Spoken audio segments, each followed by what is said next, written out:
Ya shalom Bapak Ibu Saudara sekalian dimanapun berada. Mari kita kembali bersama-sama belajar firman Tuhan. Mari kita akan membuka firman Tuhan di dalam Matius pasal yang ke-14.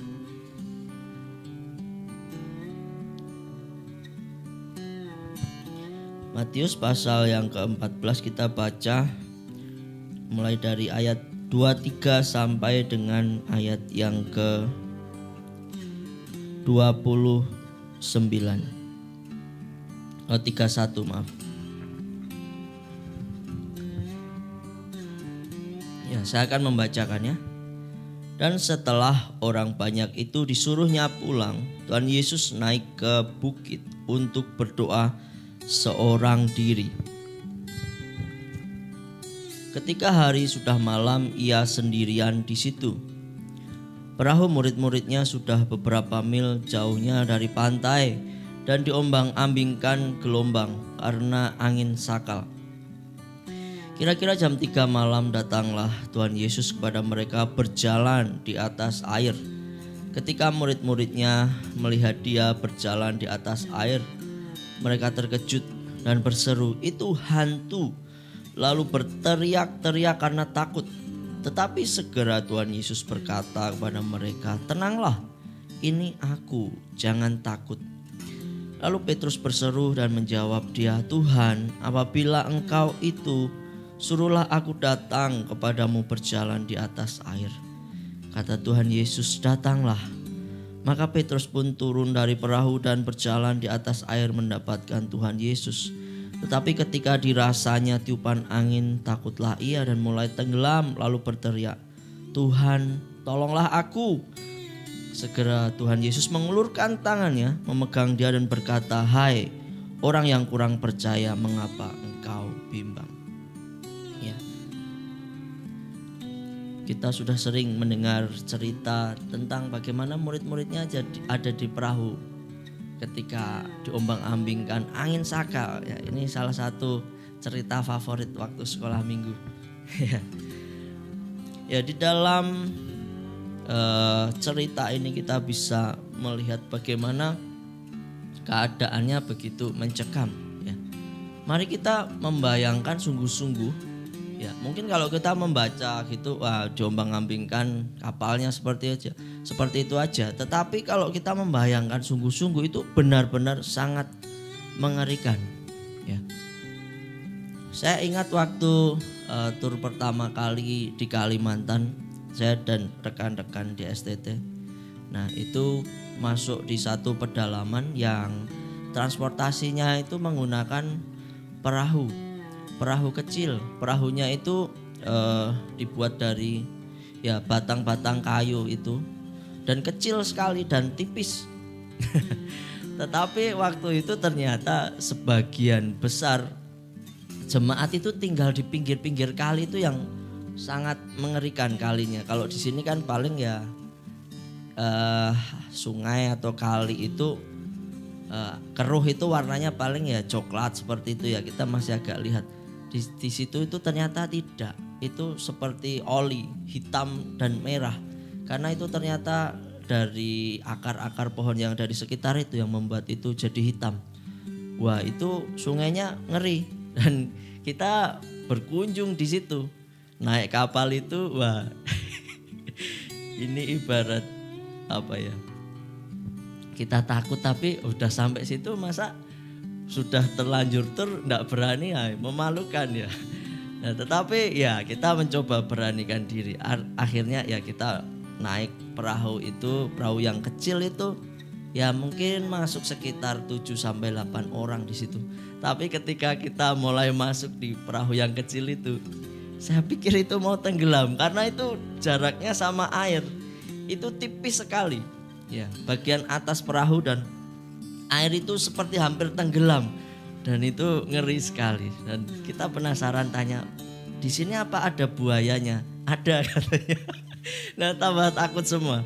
Ya, tapi karena banyak teman-teman ya, sekitar 7-8 orang, jadi kita sedikit guyon-guyonan, tapi sebenarnya takut juga. Ngeri itu kalau gelembang, padahal juga ada yang tidak bisa renang. Ya kalau saya bisa renang. Tapi yang lain itu ada yang perempuan-perempuan tidak bisa berenang. Wah itu saya lihat ketakutan di muka mereka. Dan itu ngeri. Itu belum ditiup angin seperti gelombang yang besar. Saya membayangkan murid-murid Tuhan Yesus ini di danau yang besar. Dan di situ anginnya kencang sekali. Saya pikir itu kapalnya juga mungkin hampir tenggelam. Dan itu ngeri sekali. Itu pasti ya gemetar. Pasti juga wah mati mungkin ini. Bisa mati ini.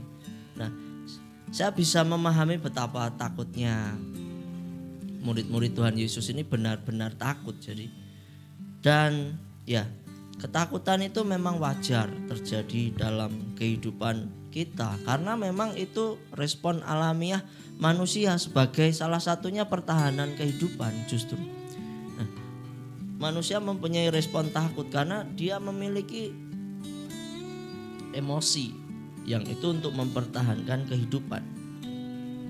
Ketika ada sesuatu yang mengancam dirinya, nah manusia itu bisa mengalami respon yang namanya takut.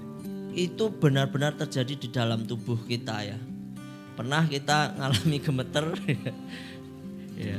Pertama kali kena ya, teman-teman kena momen polisi ya. Padahal juga udah bawa KTP, surat lengkap, tapi waktu di momen gemeter. Pernah ya itu terjadi seperti itu. Padahal cuman mau dicek aja surat-suratnya, tapi sudah gemetar. Ya, kirain mau diapain, ternyata emang cuman dicek aja sebenarnya. Nah itu bisa terjadi. Nah ada namanya pertahanan dalam kehidupan manusia ketika takut itu yang namanya fight or flight, yaitu bertarung atau kabur. Nah itu yang terjadi pada manusia. Kalau nggak dihadapi atau ya kabur.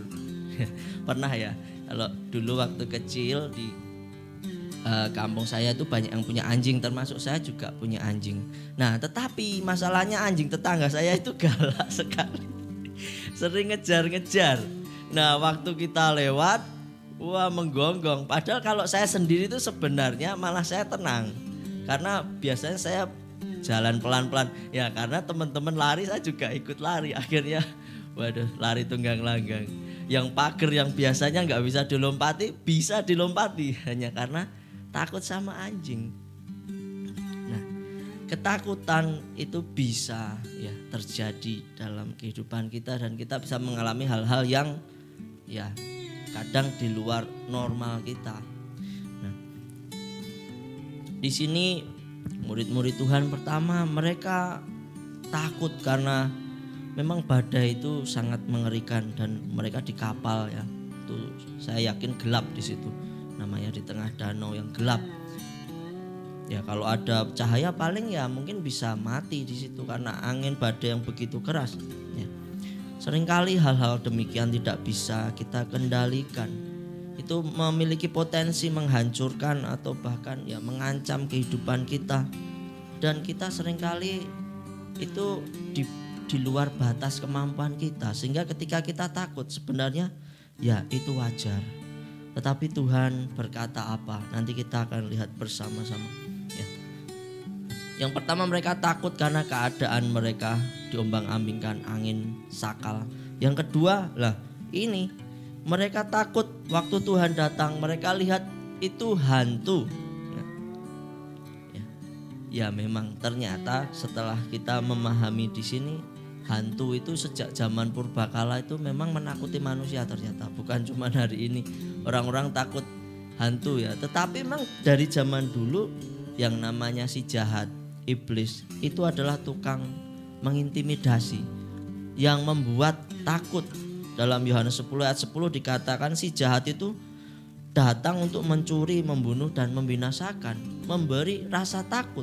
Nah, tetapi yang datang di situ itu bukan hantu, tetapi Tuhan. Nah, di dalam ketakutan mereka tidak bisa melihat Tuhan. Ya.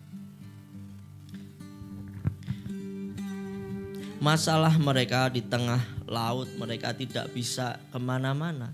Jadi apa yang dilakukan? Mereka mau lari-lari kemana? Tidak bisa. Ya salah satunya yang harus dikerjakan yaitu dihadapi. Masalah itu dihadapi, tapi mereka tidak berdaya, mereka takut.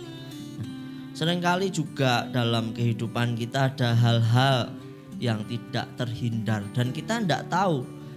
Lari juga tidak bisa, dihadapi kita juga bingung.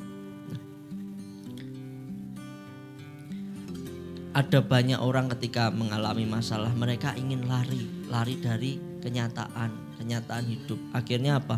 Ya mereka mencoba mengakhiri hidup. Padahal setelah mereka mengakhiri hidup ada hidup yang lebih panjang, lebih kekal. Artinya ya nggak berakhir. Masalah itu nggak berakhir malah tambah mengerikan. Nah, di dalam kehidupan kita, saya mengibaratkan hidup kita ini sama seperti kayak kita sedang berada di kapal seperti murid-murid Tuhan Yesus ini. Tidak bisa kemana-mana. Hidup ini memang pada kenyataannya adalah sulit, sukar dan berbahaya. Tetapi apa yang kita lihat? Tuhan datang dalam hidup kita untuk menolong kita. Kita jadi orang-orang yang ditolong Tuhan. Nah, mari kita akan perhatikan apa yang dilakukan Tuhan Yesus di situ. Yang pertama adalah Tuhan Yesus mengatakan di situ adalah tenanglah, ya. Tenanglah di dalam ayat 27. Tenanglah, aku ini, jangan takut. Yang pertama Tuhan katakan tenang, ya. Tenang di sini ini ternyata bentuk perintah, ya. Tenang. Tuhan menyuruh kita untuk tenang. Tidak bisa tenang Tuhan, harus tenang, ya. Diperintahkan untuk tenang. Nah, ketika kita memerintahkan sesuatu dalam diri kita sendiri, itu ternyata menolong kita. Nah, salah satunya itu dinamakan sugesti, ya. Nah, kalau orang sering mengatakan pada dirinya, aku bisa, aku pasti bisa. Nah, itu akan membangkitkan semangatnya sendiri. Nah, ternyata itu memberi kekuatan dan ternyata itu membuat orang itu bisa. Nah, demikian juga Tuhan mengatakan pada murid-muridnya, tenang. Nah, itu satu perintah. Kita juga harus memerintahkan itu di dalam diri kita. Ketika kita mengalami kekalutan, kegalauan, kekhawatiran, katakan pada diri kita sendiri, tenang. Tuhan katakan tenang. Nah, itu akan menolong kita. Mengapa Tuhan memerintahkan untuk kita tenang? Mengapa itu satu perintah? Karena ya secara natural manusia itu tidak mau melakukan itu, ya. Kalau khawatir ya udah, khawatir seperti itu aja mengalir, tidak ada solusi. Padahal kalau kita melakukan itu, kita memerintahkan diri kita untuk tenang, maka itu akan berdampak dalam pikiran kita, hati kita menjadi tenang.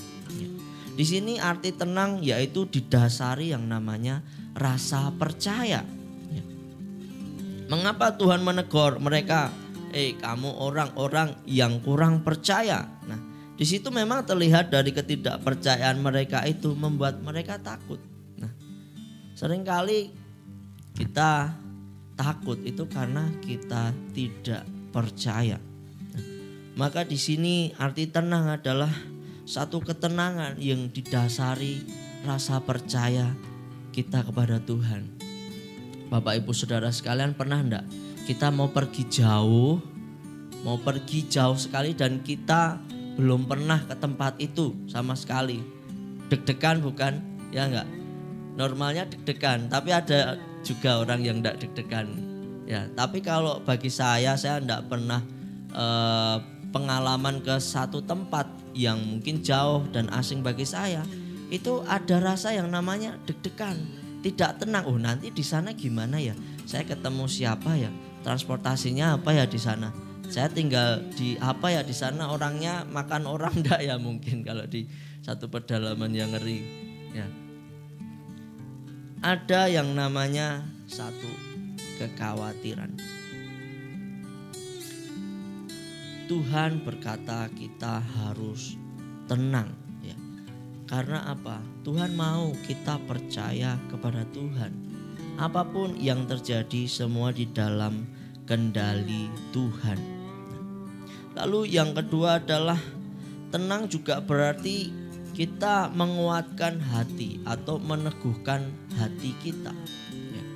Ya hati kita bisa kalut. Hati itu letaknya di mana? Ya, orang seringkali salah memperkirakan hati itu dipikir ada di dada, tapi hati itu ada di otak ternyata. Hati itu ada di pikiran kita. Nah, Tuhan berkata tenanglah, artinya kita harus menguatkan hati, meneguhkan hati kita. Ya. Kata-kata ini juga digunakan Tuhan ketika menguatkan hati Yosua, ketika dia harus memimpin memimpin orang Israel menggantikan Musa. Karena waktu itu Musa harus kembali kepada Tuhan dan Yosua yang melanjutkan misi untuk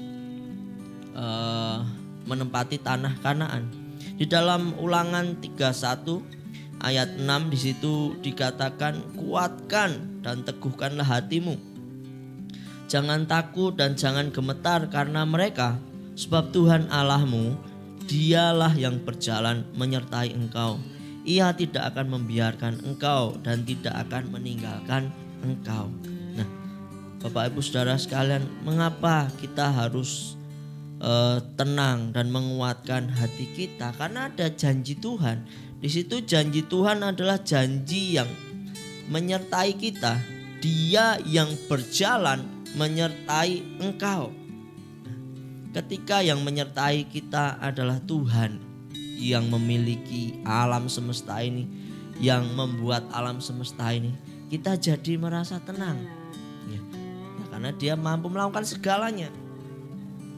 Ia tidak akan membiarkan engkau dan tidak akan meninggalkan engkau. Nah, ini janji yang sangat luar biasa.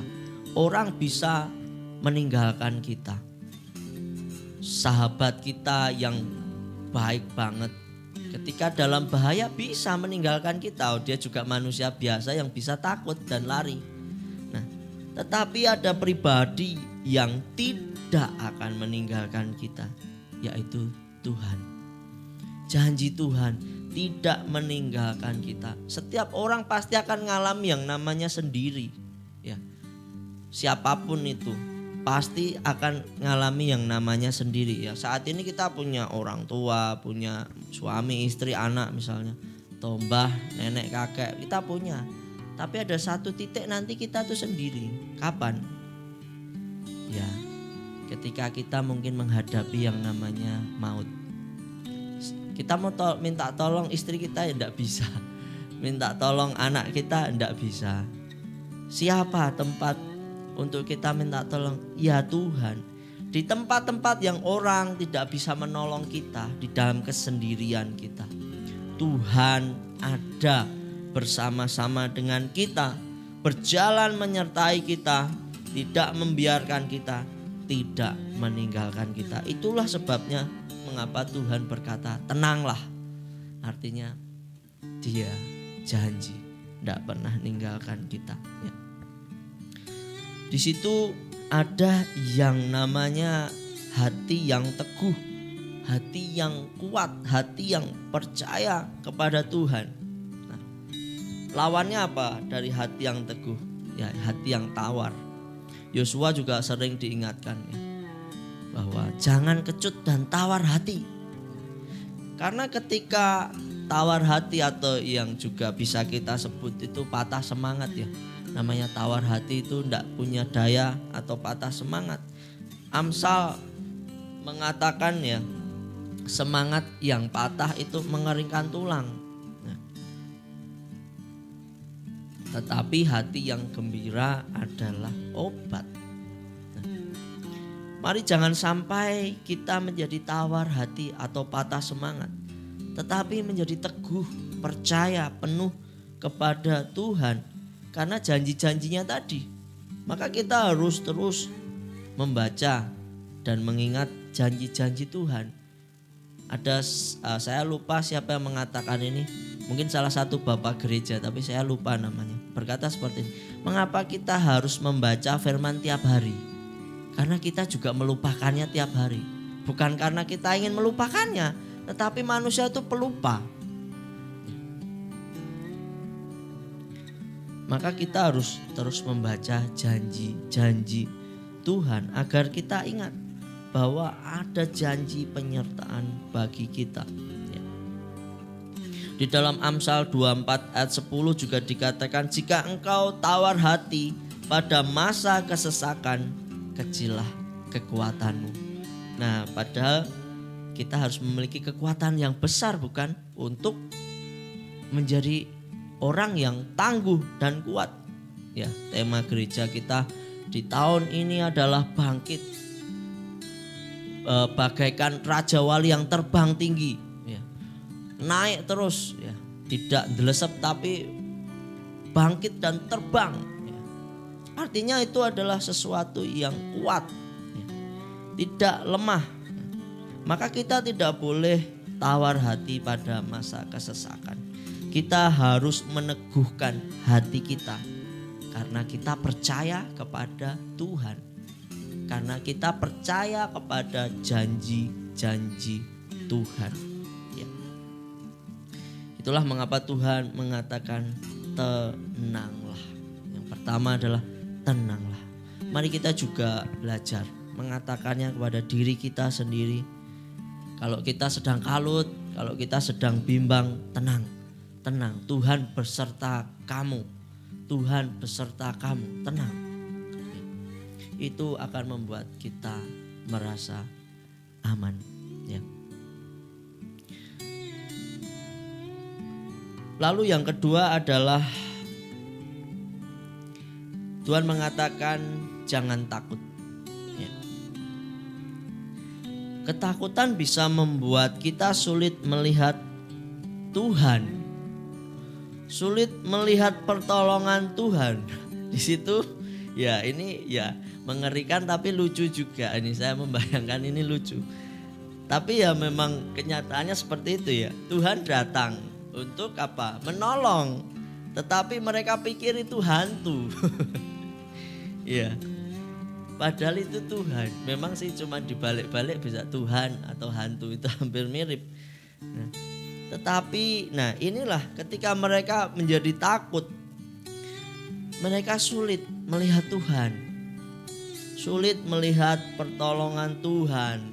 Yang datang Tuhan malah yang dipikir hantu. Karena memang Tuhan seringkali datang menolong kita dengan cara yang tidak kita sangka, ya. Menolong kita dengan cara yang di luar pikiran kita. Kadang kita tidak bisa terhindar dari rasa takut, tapi bukan berarti kita tidak bisa mengalahkan ketakutan itu. Perkataan Tuhan jangan takut, itu kalau kita benar-benar resapi itu menenangkan sekali hati kita. Kalau dia berkata jangan takut, artinya dia yang bertanggung jawab atas kita. Tuhan bertanggung jawab atas perkataannya, betul? Tidak ada perkataan firman Tuhan itu yang sia-sia. Tidak ada perkataan firman Tuhan itu yang tidak digenapi. Firman Tuhan dikatakan iya dan amin. Ketika Tuhan mengatakan jangan takut, artinya Tuhan bertanggung jawab. Tuhan bertanggung jawab atas hidup kita. Di dalam rasa takut ya kita belajar ada salah satu kisah yang kita sudah sering ya mendengar ini, yaitu tentang Raja Yosafat yang dia juga mengalami yang namanya ketakutan. Ya, mari kita akan lihat bersama-sama di dalam 2 Tawarik ya, pasal 20 ayat 1 sampai 4. Di situ Yosafat mengalami yang namanya ketakutan. 2 Tawarik 20 ayat 1 sampai 4. Ketakutannya itu ya memang beralasan ya, bukan alasannya biasa, tapi memang dalam keadaan yang terjepit, mencekam, dan dia bertanggung jawab atas kerajaannya. Nah, orang yang paling bisa mengalami depresi, ketakutan itu seorang pemimpin. Ya kalau seorang pemimpin itu soalnya bertanggung jawab. Jadi wajar kalau pemimpin itu mengalami stres, ketakutan, itu wajar karena apa? Dia bertanggung jawab. Demikian Yosafat juga, dia bertanggung jawab atas kerajaan yang dipimpinnya, atas rakyat yang dipimpinnya. Maka dia begitu sangat ketakutan. Tetapi mari kita akan melihat apa respon dari Yosafat. Nah, setelah itu Bani Moab dan Bani Amon datang berperang melawan Yosafat bersama-sama sepasukan orang Meunim. Datanglah orang memberitahukan Yosafat, suatu laskar yang besar datang dari seberang laut Asin, dari Edom menyerang tuanku. Sekarang mereka di Hazeson Tamar, yakni En-Gedi. Yosafat menjadi takut, lalu mengambil keputusan untuk mencari Tuhan. Ia menyerukan kepada seluruh Yehuda supaya berpuasa, dan Yehuda berkumpul untuk meminta pertolongan daripada Tuhan. Mereka datang dari semua kota di Yehuda untuk mencari Tuhan. Di dalam tekanan ada satu respon yang dilakukan oleh Yosafat. Dia mencari Tuhan. Di situ dikatakan ia mengambil keputusan untuk mencari Tuhan. Nah, di dalam ketakutan kita, ya, kita bisa merespon banyak hal ya, baik itu positif maupun negatif. Tetapi mari kita belajar dari apa yang dilakukan oleh Yosafat. Dia mencari Tuhan. Ketika kita mencari Tuhan, maka hati kita akan tenang.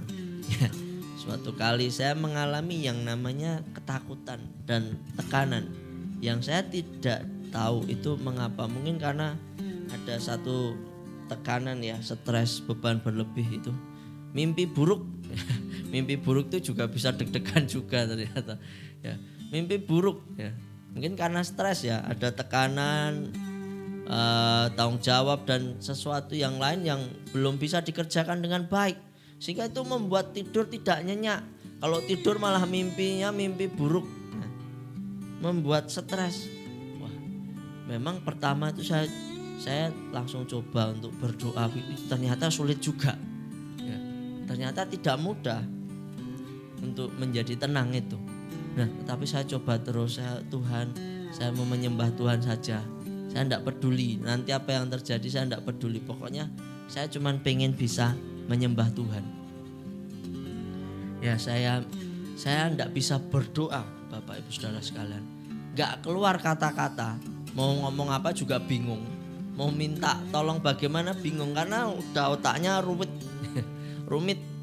Nah, yang bisa saya lakukan hanya menyembah Tuhan, hanya yang namanya bersyukur dan berterima kasih. Tuhan, terima kasih Engkau baik. Saya tidak tahu Tuhan apa yang akan terjadi, tapi saya percaya Tuhan baik. Saya cuma nyembah gitu lama, mungkin itu bisa 1-2 jam saya lupa. Dan itu sepanjang menyembah Tuhan, yang keluar hanya air mata dan puji-pujian bagi Tuhan. Nah, disitulah Tuhan itu memang roh manusia itu tempat di mana Tuhan bisa berkata-kata kepada kita. Nah, disitulah ketika saya menyembah Tuhan, Tuhan mengatakan satu firman Tuhan yang menghiburkan. Nah, di situ mulai lega. Di situ mulai lega, saya lebih semangat lagi, nyanyi lagi, nyembah Tuhan lagi. Nah, tidak terasa itu ya mungkin sampai 2 jam lebih mungkin. Di situ hanya nangis dan berseru kepada Tuhan. Tetapi apa yang saya dapat? Yang saya dapat kelegaan. Karena saya jadi ingat akan janji Tuhan. Ketika saya memutuskan untuk mencari Tuhan, menyembah Tuhan, di situ ada yang namanya kelegaan. Di sini juga Yosafat mencari Tuhan. Tetapi dia tidak mencari Tuhan sendiri. Dia menyerukan kepada seluruh Yehuda supaya apa? Berpuasa, artinya sungguh-sungguh mencari Tuhan, memfokuskan diri kepada Tuhan. Ketika berpuasa, nah kemarin saya baru belajar satu ya pelajaran tentang yang namanya, karena saya melihat apa yang namanya latihan atau diet atau puasa itu bisa jadi diet. Itu ternyata salah satu keuntungan kita berpuasa itu ternyata membuat konsentrasi kita bagus. Ternyata itu membuat konsentrasi kita itu bagus. Pertama, sel-sel kita itu yang sudah mati itu bisa digantikan sel-sel yang baru. Makanya kita habis puasa itu justru tidak lemes terus, tapi malah justru tambah seger. Karena memang itu ada yang namanya regenerasi sel yang begitu cepat. Nah, lalu yang kedua adalah benefitnya adalah kita itu memiliki konsentrasi yang lebih. Nah, di sini Yosafat menyerukan kepada seluruh Yehuda supaya berpuasa. Itu membuat konsentrasi rakyat itu juga tertuju kepada Tuhan. Dan Yehuda berkumpul untuk meminta pertolongan daripada Tuhan. Semua orang berseru minta tolong kepada Tuhan. Semuanya berseru, ya, bukan cuma Yosafat sendiri sebagai pemimpin, tetapi rakyatnya juga ikut berseru kepada Tuhan, minta pertolongan Tuhan. Mereka datang dari semua kota di Yehuda untuk mencari Tuhan. Pokoknya Tuhan. Nah, saat kita takut, mari kita fokus untuk mencari Tuhan. Kita fokus dengan perkataan Tuhan yang berkata, jangan takut.